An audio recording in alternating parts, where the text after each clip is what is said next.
একদিন প্রদ্যুম্ন মাঠের গাছতলায় চুপ করে বসে আছে। সেই সময় দেবী জলাশয়ে নামলেন।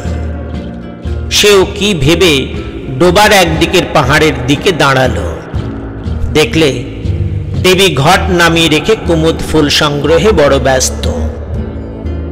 একটা বড় ফুল জলাশয়ের এপারের দিকে এগিয়ে বেশি জলে ফুটেছিল।